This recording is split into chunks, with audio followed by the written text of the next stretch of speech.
स्वस्थ रहने के लिए क्या करना पड़ेगा? मनोबल, आत्मबल ऊंचा रखना पड़ेगा। हमारे एक संत हैं प्रेमपाल जी, कह रहे थे कि कुछ लोगों को बीमारी कम है लेकिन मनोबल बहुत ही कम है। जरा सा कुछ होता है करते हैं। थोड़ा मनोबल रखो। थोड़ा मोड़ा बुखार आ गया, उसमें चिड़िया जैसा चोंच फैला के मुंह फैला कर पड़े हैं, अरे थोड़ा बुखार है, पैरासेटामॉल ले लो, AG20 500 की टेबलेट ले लो, 250 mg की, एक एंटीबायोटिक और एक बुखार की पैरासेटामॉल। थोड़ा इंतज़ार भी कर लो, थोड़ा हाथ पांव धो लो, पानी भी पी लो, थोड़ा वेट कर लो। कुछ पेट में गड़बड़ी हुई, थोड़ा हो गया है, इतना डर जाना, घबरा जाना, बेहोश पड़े रहना, आँख ही न खोलना, अब मरे अब मरे अब मरे, फिर मरे कभी नहीं, फिर जिंदा ये सब घबराना नहीं चाहिए। और आदमी को छोटी छोटी बीमारी में काम बंद नहीं करना चाहिए। काम करते रहो, बीमारी की गोली खा लो, काम करते रहो। काम करोगे, हिलोगे, डुलोगे, ब्लड सर्कुलेशन होगा, बॉडी एक्सरसाइज होगा, बीमारी दूर भाग जाएगी। भूख से थोड़ा कम भोजन कीजिए और दोपहर में भोजन करके 10 मिनट तो आराम कर लीजिए। थोड़ा आपका पेट जो है ना ऐसे पंप कर दे, ऑक्सीजन फेफड़े से पेट तक फुलाना चाहिए, ऐसे फूलता रहे पेट, बहुत जल्दी हजम होगा। ये तरीका पहली बार बता रहा हूँ, लेकिन ठसा ठस भर दोगे तो फूलेगा भी नहीं, पचकेगा भी फिर तो हाथ से ही दबा के पचकाना पड़ेगा, फूलना तो दर्द भी होगा हाथों में। थोड़ा कम खाना है और जोर से हंस दो। 25% भोजन तो हंसने से हजम हो जाए। जहां बैठते वहां रोया जैसा चेहरा बनाकर बैठते, बड़ा दुख है। अब कौन दुख भाई? शादी भी हो गई, बच्चे भी हो गए, बच्चों को पढ़ाई हो गई, उनकी भी शादी हो गई, गाड़ी भी आ गई, ससुराल भी मिल गई, मामा नाना सब मर गए, उनसे भी छुट्टी मिल गई, माता पिता दादा दादी मर गए, उनसे भी छुट्टी मिल गई। अब तुम ही बचे हो मरने के लिए, तुम रोए जैसे क्यों बैठे हो? अब खुश रहो, अब अपना नंबर आ ही गया है, मरोगे ही दुखी क्यों रहते हो? दुखी मन शरीर को बीमार कर देता है। दुखी मन शरीर को बीमार करने में मदद करता है और प्रसन्न मन बीमार शरीर को स्वस्थ करने में बहुत बड़ी मदद करता है, बहुत बड़ी मदद करता है। इसलिए प्रसन्न भी रहो, अपने मन को समझा कर रखो। जब बहुत गर्मी लगे, बहुत गर्मी लगे तो उनकी याद कर लो। किनकी? जो ईंट भट्ठा में आग में कोयला डाल रहे, उनको कितनी गर्मी लगती होगी। जो चूल्हे के सामने रोटी सेक रही, उनको कितनी गर्मी लगती होगी। जो होटल में चूल्हे के पास में दिन भर भंडारा बनाते, उनको कितनी गर्मी लगती होगी। जो भुट्टा के खेत में भुट्टा काट रहे, जो भुट्टा को फोड़कर दाना निकाल रहे, जो भुट्टा का भूसा भर के घर ला रहे, जो भुट्टा बोरी में भर के सुखा रहे, पैक कर रहे, लाद कर ट्राली में बैठकर बेचने जा रहे, उनके ऊपर कोई एसी थोड़े चल रहा। उनकी याद कर लो और उनकी याद करो जो पशु पक्षी सब नंगे पांव घूम रहे हैं। और फिर अपनी याद करो कि हम पंडाल के नीचे छाया में कुर्सी पर बैठे हुए हैं, चारों तरफ से हवा मंद मंद बह रही है और गुरुदेव की मीठी मीठी वाणी प्रवचन की सुन रहा हूँ। मेरे जैसा कौन भाग्यशाली है, ऐसा सोचकर मन को खुश करो। धीरे धीरे व्यवस्था भी बढ़ाओ, ऐसा नहीं है, व्यवस्था बढ़ेगी। कूलर भी लगाएंगे, क्योंकि मनुष्य हैं हम कोई जानवर थोड़े। कूलर लगा देंगे, पैसा किस काम आएगा? हवा खाएंगे, हवा खाकर तब मरेंगे, ऐसे थोड़े मरेंगे। कुछ लोग कहते हैं थोड़े दिन जीना है, अब क्या करना है। हम तो कहते हैं 1 घंटे जीना हो फिर भी लस्सी पीकर मरेंगे। 1 घंटे जीना तो क्या भूसा खा लेंगे?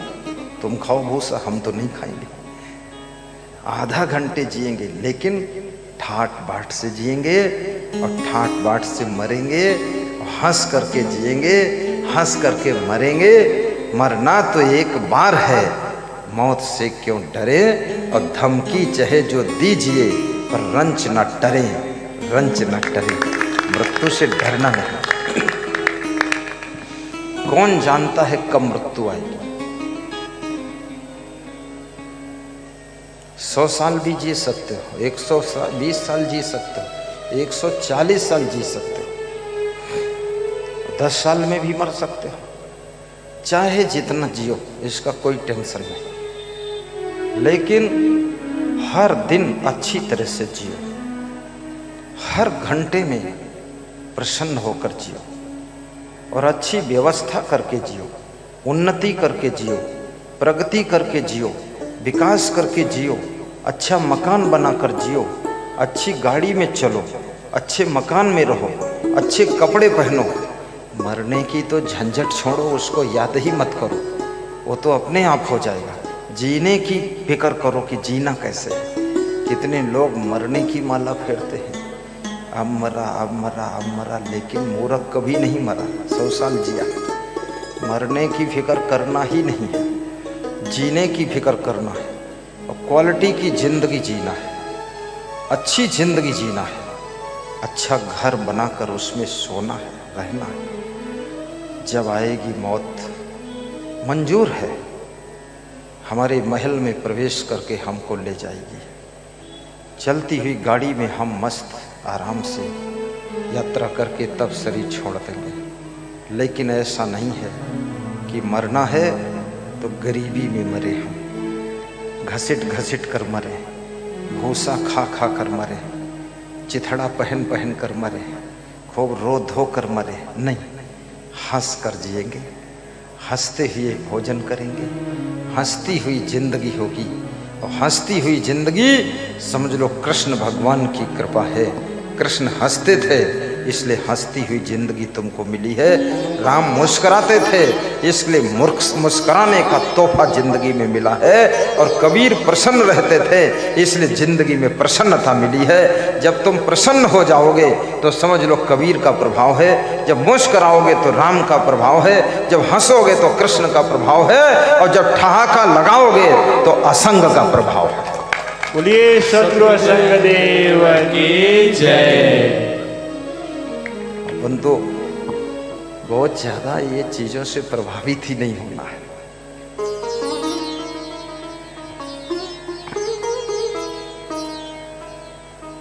काम करते रहो, नाम जपते रहो, काम करते रहो, लालचंद नाम जपते आनंद आ रहा है। रहो, वक्त जीवन का यूं ही निकल जाएगा। मुख्य सहयोगियों के नाम की लिस्ट बना के हमको भेजवाओ। निकल जाएगा।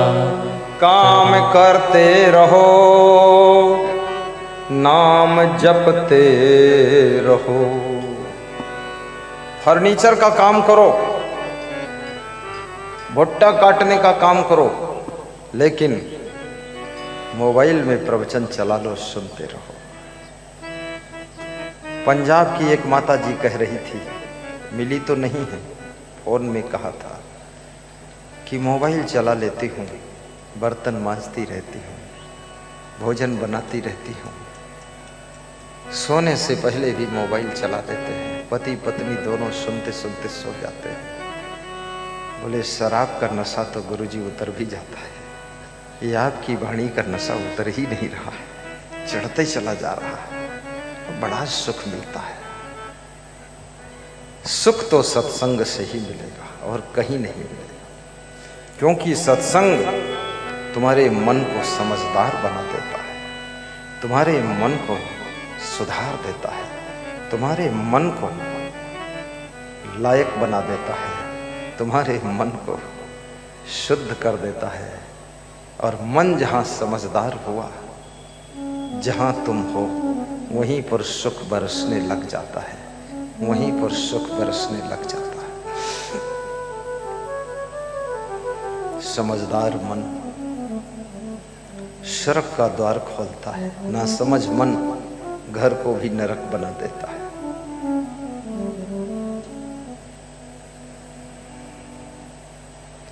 काम करते रहो, नाम जपते रहो, काम करते रहो, नाम जपते रहो। आहा, वक्त जीवन का यूं ही निकल जाएगा, वक्त जीवन का यूं ही निकल जाएगा। काम करते रहो, नाम जपते रहो, काम करते रहो, नाम जपते रहो। वक्त जीवन का यूं ही निकल जाएगा, वक्त जीवन का यूं ही निकल जाएगा। कर लगन सच सतगुरु से लग जाएगी, कर लगन सच सतगुरु से लग जाएगी। सारे जीवन का नक्शा बदल जाएगा, सारे जीवन का नक्शा बदल जाएगा। सारे जीवन का नक्शा बदल जाएगा, सारे जीवन का नक्शा बदल जाएगा।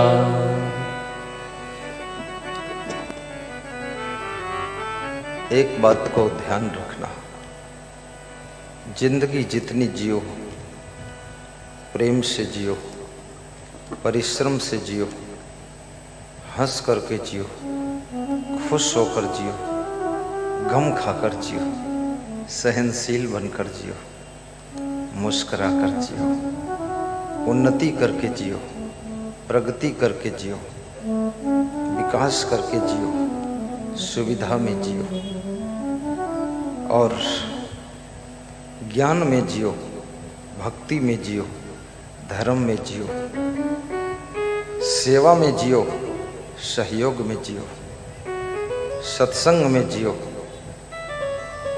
और स्वस्थ रहकर जियो, मस्त रहकर जियो, चुस्त दुस्त तंदुरुस्त बनकर जियो, रोगी दुखी बनकर मत जियो। शरीर के साथ में उपद्रव मत करो। ये शरीर बहुत बड़ा प्रकृति की ओर से, माँ बाप के सहयोग से, पूर्व जन्म के कर्मों के फल से तोहफा जैसा मिला है। मनुष्य का शरीर बहुत सुंदर शरीर है। थोड़ा मीठा भी खाओ, थोड़ा नमकीन भी खाओ, थोड़ा हरी मिर्च खाओ ताकि शुगर ना हो, थोड़ा लाल मिर्च खाओ ताकि पेट में जहर पैदा ना हो, थोड़ा लहसुन खाओ ताकि गैस ट्रबल और हार्ट अटैक, कोलेस्ट्रॉल ना इकट्ठा हो, जॉइंट दर्द ना हो, थोड़ा धनिया भी खाओ ताकि मसालों की गर्मी को मार सके, थोड़ा सा जीरा खाओ ताकि फैट को काट सके। थोड़ा अजवाइन खाओ ताकि पेट की कब्जियत को मिटा सके। अलग से मत खाओ, सब्जी में डाल कर खाओ। ये मत सोचना अलग से फंकी ले लो, कुछ और ही हो जाएगा। हाँ, भोजन के साथ खाया जाता है। थोड़ा सा भिंडी खाओ ताकि शुगर ना हो। करेला खाओ ताकि शुगर मिट जाए। कटहल खाओ ताकि पेट की कब्जियत मिट जाए। थोड़ा पपीता खाओ ताकि पेट में खूब भूख लगे। थोड़ा सेव फल खाओ ताकि आपके शरीर में एसिड की कमी न रहे। थोड़ा सा अंगूर खाइए ताकि ग्लूकोज की पूर्ति हो जाए। थोड़ा सा संतरा खाइए ताकि आपके शरीर में गर्मी सहने की सामर्थ्य पैदा हो जाए। थोड़ा नींबू खाइए ताकि पेट की सफाई हो जाए। और थोड़ा सा क्या खाना, बस अब कितना बताऊंगा मैं कोई खाद्य मंत्री थोड़े हूँ। बहुत भूल भी जाएगा ये झंझट सब। कभी कभी मक्का चबा लो ताकि पेट की सफाई हो जाए। और कभी कभी थोड़ा दूध पी लो शाम को सोने से पहले, धीरे धीरे पियो, घूंट घूंट कर, ताकि आपके शरीर में प्रोटीन की पूर्ति हो जाए। थोड़ी दाल रोज खाइए ताकि आपका शरीर कमजोर ना हो। और रोज थोड़ा हंसिए भी ताकि बुढ़ापा जल्दी ना आए। कभी कभी रोइए भी, दुख है तो रो लीजिए, अंदर गुब्बार भर के मत रखिए रोने से, ताकि हार्ट अटैक ना हो। रोने से जो आंसू बहते हैं, आंसुओं से जो केमिकल बहता है, वह केमिकल है जो हार्ट को अटैक करता है। रोने से बह जाता है तो हार्ट अटैक नहीं होता। इसलिए पहले महिलाएं खूब रोती थी तो इनको हार्ट अटैक होता ही नहीं था। अब ये रोती कम है, अपने अपने पतियों को रुलाती बहुत है। इसलिए इनका हार्ट अटैक इनका भी होने लगा है। बहुत महिलाओं का भी सुना हार्ट अटैक होता है। रुलाना भी नहीं है पति को। हंसने से भी बीपी कंप्लीट रहता है, हार्ट कंप्लीट रहता है। और रोने से हार्ट अटैक होता ही नहीं। पानी पर्याप्त पियो, बार बार पियो। पानी पीने से पेट में कॉन्स्टिपेशन नहीं होगा। पानी पीने से आपका बुद्धि जो है इसका स्मरण तेज रहेगा, क्योंकि ब्लड पतला रहेगा, जिससे ब्लड दिमाग की छोटी छोटी नसों में दौड़ेगा तो स्मरण शक्ति बढ़ेगी। थोड़ा सा कभी कभी घी खा लो। भैंस का घी खाओगे तो पड़वा जैसी नींद खूब आएगी। अब गाय का घी खाओगे तो बछड़े की तरह उछलते रहो। अब ज़्यादा घी खाओगे तो भैंसा जैसा चर्बी बढ़ेगी। अब बिल्कुल घी नहीं खाओगे तो नेत्र की ज्योति भी कमजोर होगी।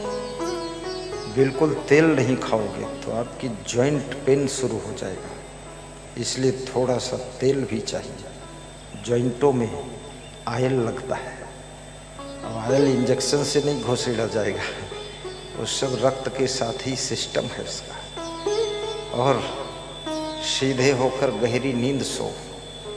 चिंता बिल्कुल मत करो। तुम्हारे हाथ में थोड़ा ही है, सब कुछ तुम्हारे हाथ में नहीं है, कुछ कुछ तुम्हारे हाथ में है। चिंता करने से तुम बीमार हो जाओगे। चिंता करने से बदसूरत हो जाओगे। चिंता करने से बुद्धि कम हो जाएगी। चिंता करने से सुंदरता कम हो जाएगी। चिंता करने से ज्ञान सब भूल जाएगा।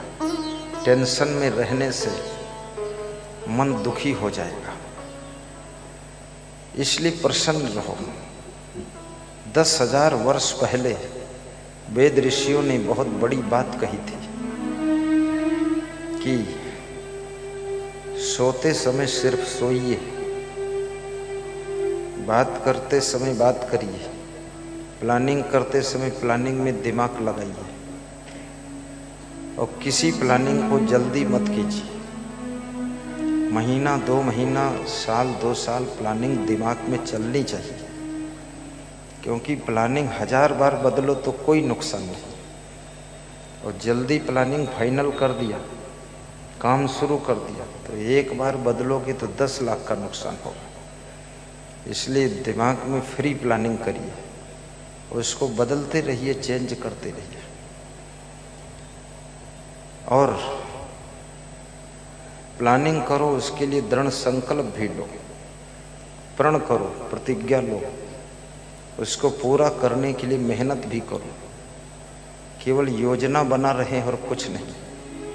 बहुत से नेता होते हैं ना, भाषण में घोषणा करते हैं, तो घोषणा के बाद मंच से उतरे कि फिर भूल गए कि बनिया पट्टी में क्या बोले थे।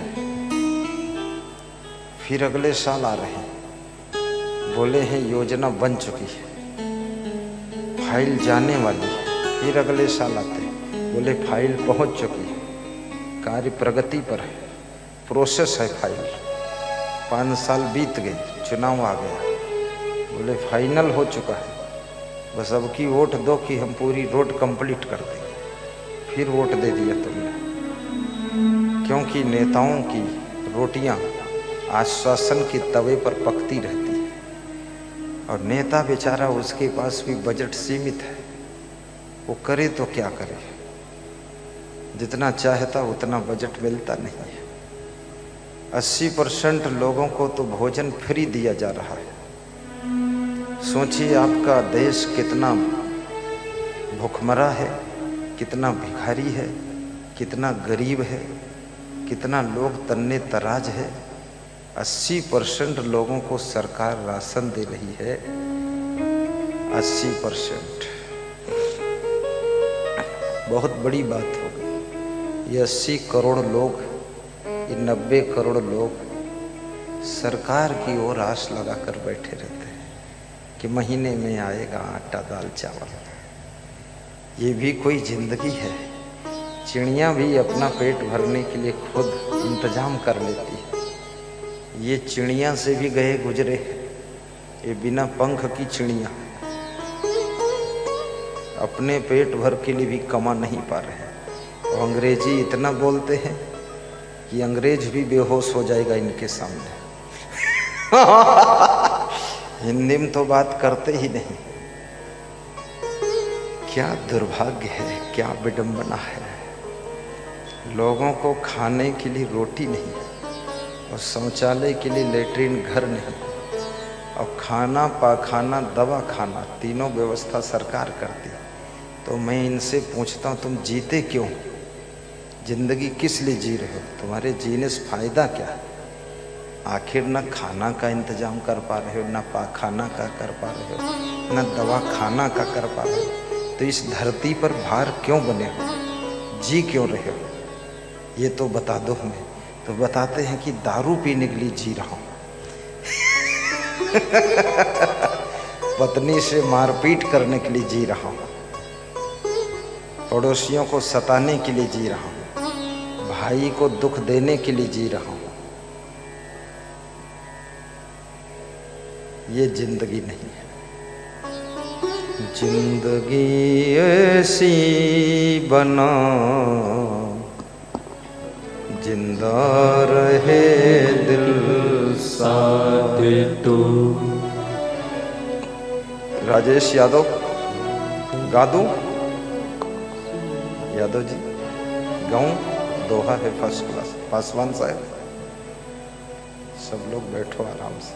तपन भाई, तपते रहो तपन। अब कम हो गई तपन, ठंडा हो गया मौसम। जिंदगी ऐसी बना जिंदा रहे दिल साथ तू। जिंदगी ऐसी बना जिंदा रहे दिल शाद तू न हो दुनिया में तो।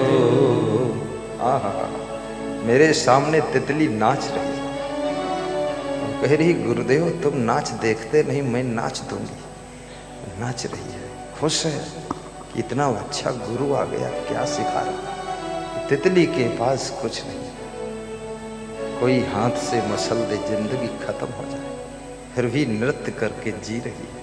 तुम्हारे पास तो सब कुछ है, तो तुम दुखी होकर क्यों जीते हो? तुम भी मुस्कुरा कर हंस करके जिया करो, तितली से भी सीख लिया करो कि जिंदगी में मस्ती होना चाहिए।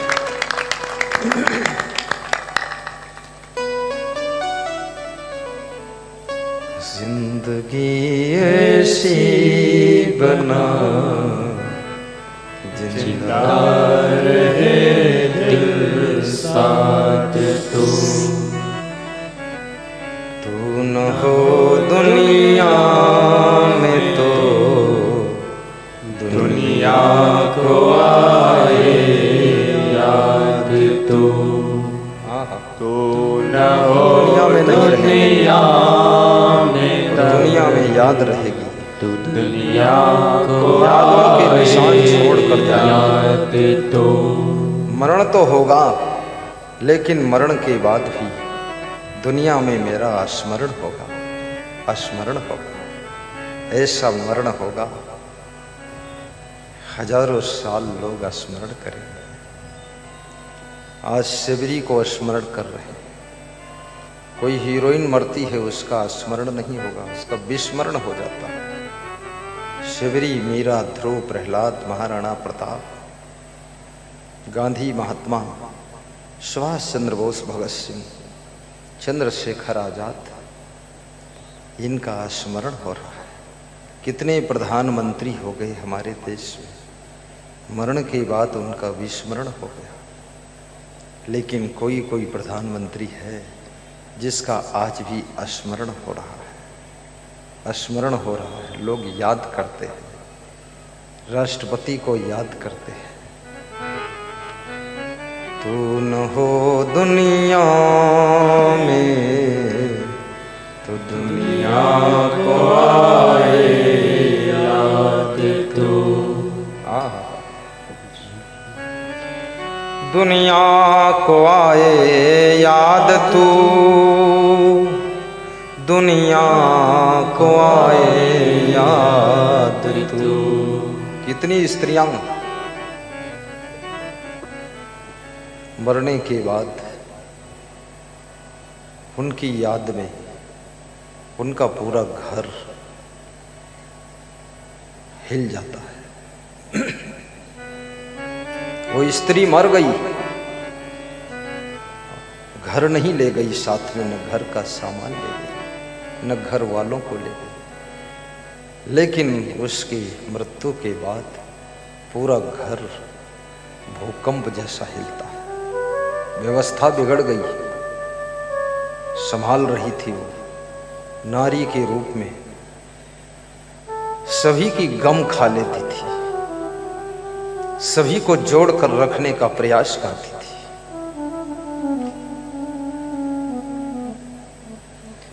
उसका शरीर नहीं है, घर बिखर रहा है, सब परेशान हो रहे हैं और कहते हैं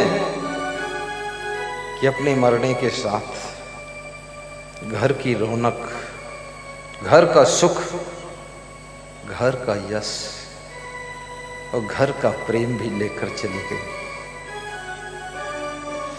तुम्हारे घर में कोई एक पुरुष ऐसा होता है जो घर तो घर, घर वालों को भी, रिश्तेदारों को, भगना को, भगनी को, गुतनी गुतना, सबको प्रेम के धागे में बांध कर रखता है।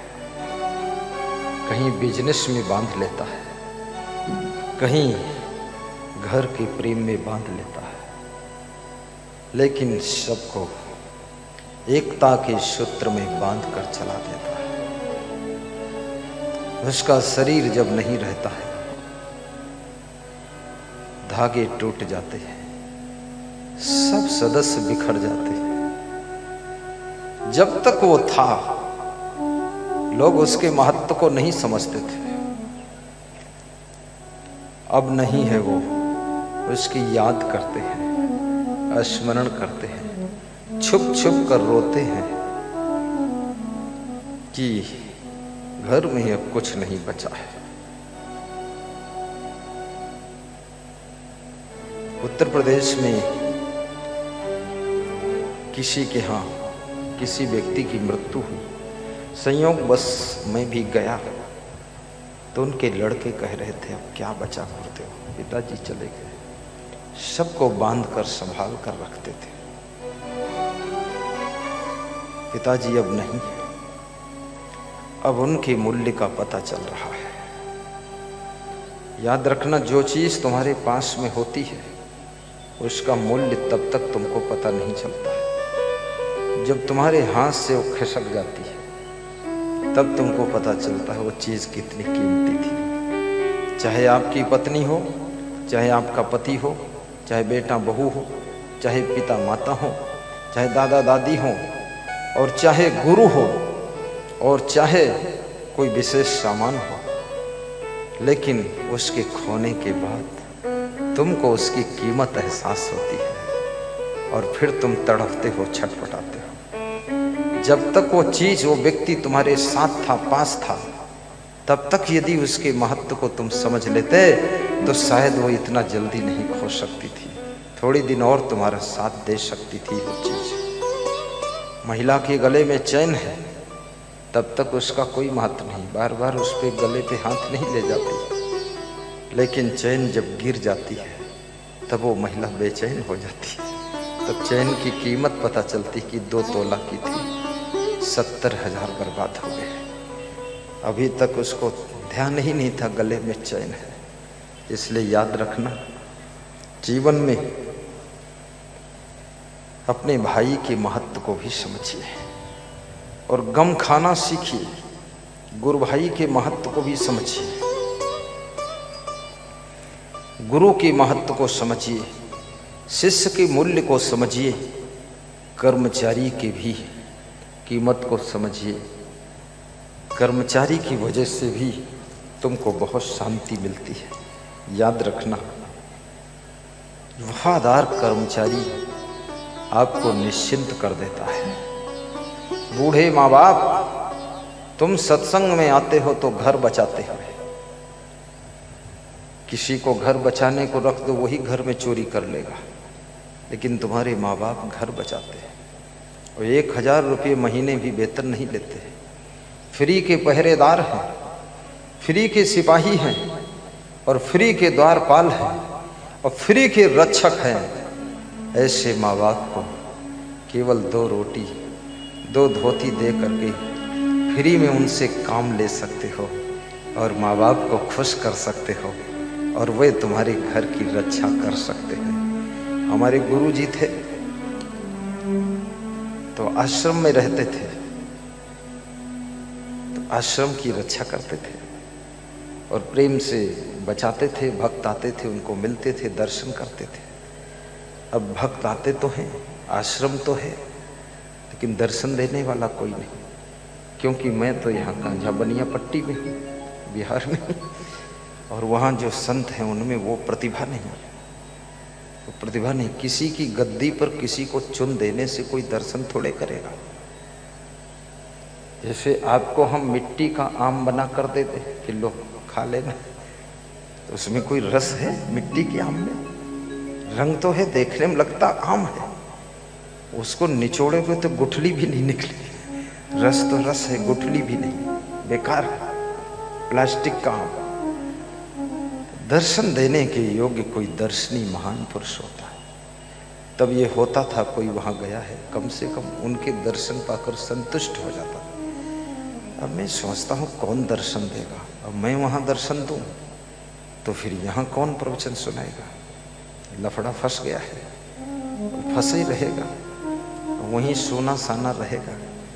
हमको तो इधर आना ही पड़ेगा। 10 साल तो आ जाऊं तो अच्छा है, थोड़ा बिहार वालों को भी ज्ञान दे जाऊं तो अच्छा है। 10 साल और आऊं तो अच्छा है कि नहीं है? बोलते क्यों नहीं? मूड हिलाओ ऐसे ऐसे। तो ये गुरु का महत्व, बहुत बड़ा महत्व। अपने माता पिता की महत्व को भी समझो। उनसे लड़ाई झगड़ा मत करो, बात मत लड़ाओ। वे कुछ बोलते हैं, उनको समझाने की कोशिश मत करो, तुम उनको समझा नहीं पाओगे। 80 साल 90 साल पुरानी खोपड़ी है, पूरा खोपड़ी फेल हो चुकी है। उनको समझाने के चक्कर में पड़ाओगे, तुम्हारी पत्नी का खोपड़ा भी फेल कर देंगे। वह वो बूढ़े आदमी हैं, बड़ी अंदाज मालूम है उनको। बूढ़ा आदमी जिद्दी भी होता है, बात पर अड़ जाता है और बोलता है हमको मत सिखाओ, 90 साल में पूरी दुनिया देखा हूं, ये बाल धूप में सफेद नहीं हुए। कौन बात लड़ाए? बस यही कह दो आप अनुभवी हैं और हमको सिखाते रहिए, बस ज्यादा बात मत लड़ाओ। हर बहू को चाहिए कि सासू से बात मत लड़ाए, सासू को समझाने की कोशिश मत करो। ये मत कहो कि सासू को भी तो कुछ समझना चाहिए, वो कुछ भी नहीं समझेगी। तुझे समझना समझ, नहीं समझना तो नरक बना दे। सासू नहीं समझेगी, ना ससुर समझेगा, ना दादा दादी समझेंगे, ना बूढ़े माँ बाप समझेंगे। जो कुछ समझना है हमको समझना है, तुमको समझना है। तुम समझ लो, जवान शरीर है, बेटे बहू दोनों मिलकर के घर की सारी समस्याओं का, संघर्षों का जहर पी करके हजम कर जाइए और हंसते हुए माँ बाप सास ससुर की सेवा कर दीजिए। यही जीवन की जीत है।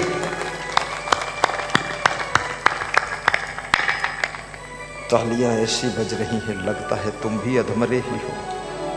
अरे जोर से बजाओ, क्या चिंता किस बात? बहुत अच्छा लगा।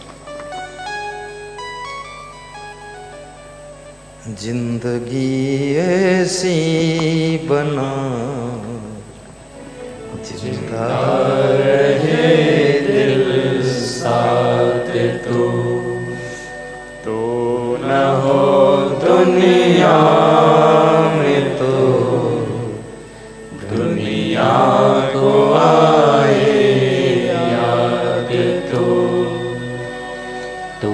न हो दुनिया में, तो दुनिया को आए याद तो, दुनिया को आए याद तो, जिंदा रहे दिल साथ तो। किसी के पति बनो।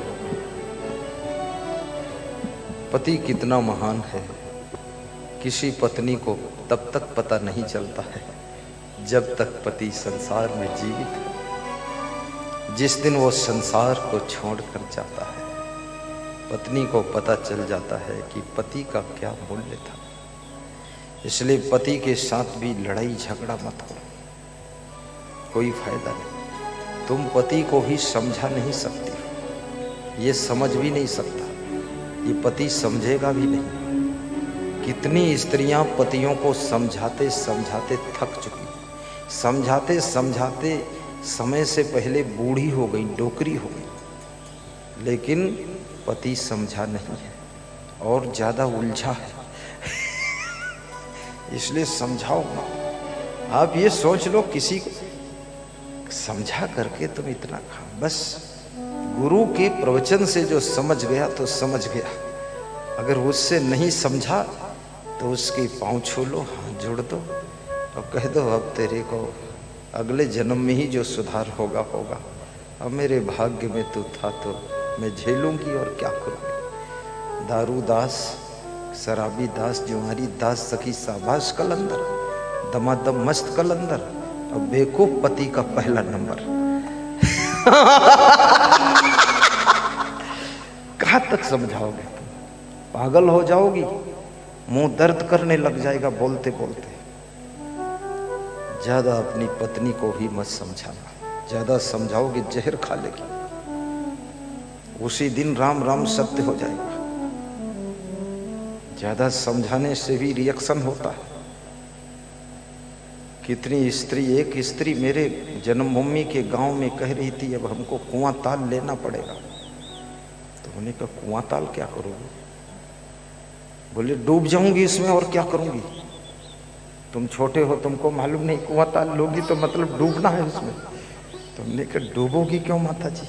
कहीं मैं घर से तंग हो गई। कैसे तंग हो गई आप? ससुराल में तो सब सुख होते हैं। बोले ससुराल में ही सब दुख मिला। मायके में लड़की थी तो ठीक थी।